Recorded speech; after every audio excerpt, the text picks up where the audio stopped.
Henry Mertens writes, in your opinion, what makes a great movie title? And do some movies suffer because of bad titles such as John Carter? Look, you have to have, I think a title's a title, who cares?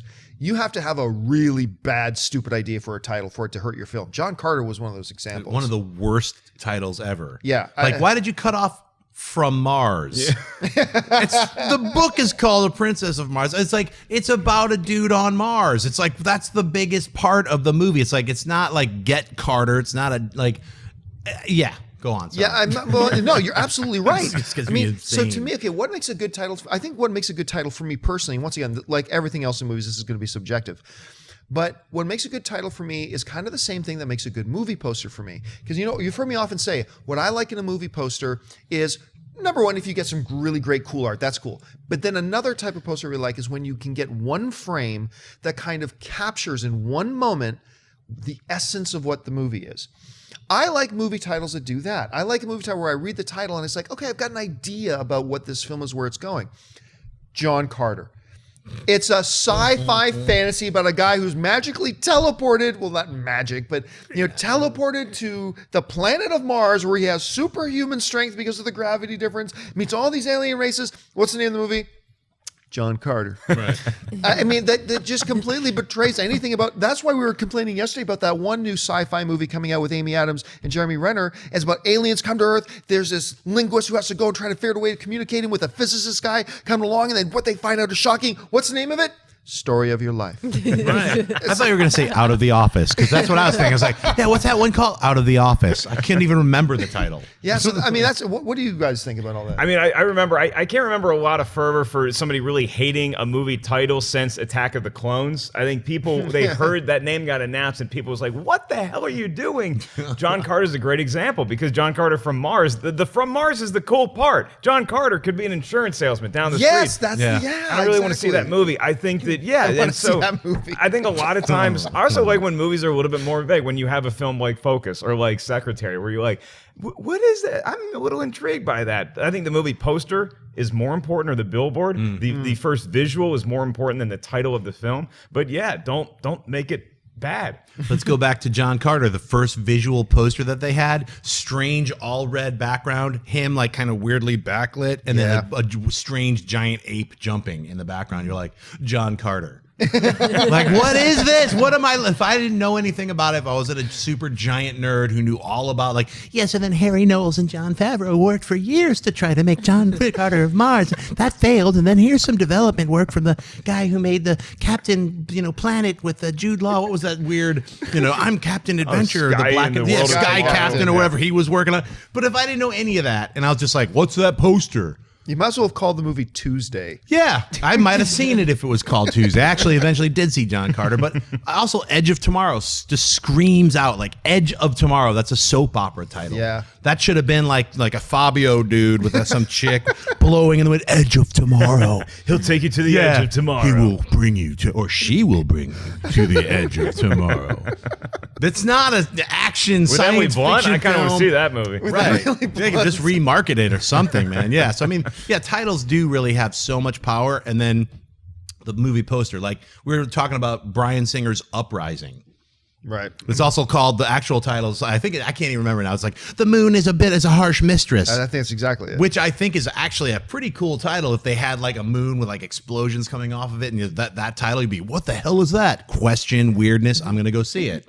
As opposed to A Moon Uprising.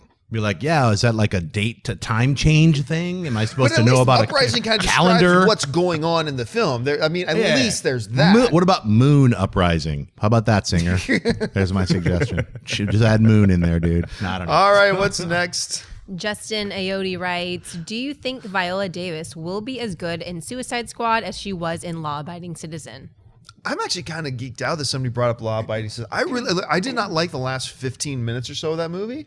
But up until that point, I thought Law Abiding Citizen was actually a really solid film. Like, when I think of Viola Davis, though, I instantly go to The Help. The Help is just one of those movies to me where it's like that is a movie that kind of represents why I love movies. Like I walked out of that. I remember I saw the movie at the Disney lot and I walked out of the theater just almost shaking. I was so happy with the movie I'd just seen and stuff like that. Viola Davis is crazy talented. Now, the character she plays will not be that kind of character. I mean, it's not going to have that kind of depth. And that's fine. But she will, look, she's amazing. She's an Academy level actress. She is going to bring everything to that character that can be brought to that character. So I think she's going to be awesome. And that's one of the few things that I have a question mark. There's a few question marks over Suicide Squad. Viola Davis's performance in it is not one of them. Jeanette? Yeah, I think she's the perfect casting choice for Amanda Waller. It's like I would have been good with Oprah too.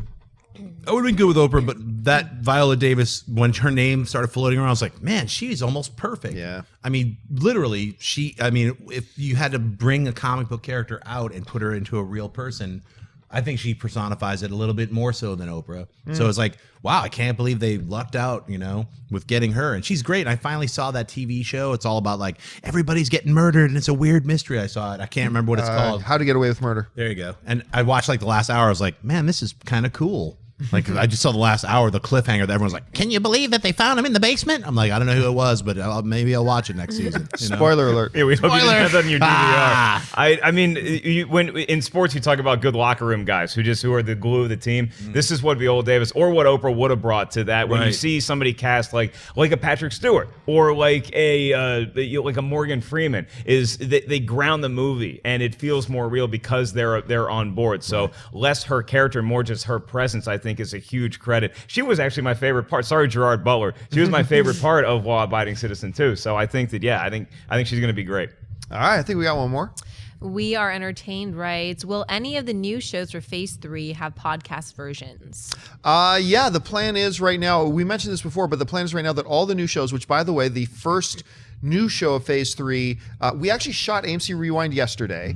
That will air on Fridays though, even though we shot the show yesterday. But AMC Heroes, hosted by John Schnepp, we're recording our first episode later today, and it will actually go online on Tuesday. So it will actually go online later tonight. Right. And all the new shows will be put into our podcast feed. And we're doing something a little bit different than what a lot of people do. We're not creating a new podcast feed for every single show. We are just we have one AMC Movie News podcast feed. So if you're just subscribed to our one podcast feed, you will get all of our shows in that podcast feed. So that will be there. Hey everyone, if you like this video, click that thumbs up button and make sure to subscribe to our AMC Movie News YouTube channel. It's free and helps you stay up to date with all the latest movie news, as well as our daily AMC movie talk show. Also, make sure that you follow us on Facebook and Twitter to stay up to date with all of our special promotions, contests, and prize giveaways.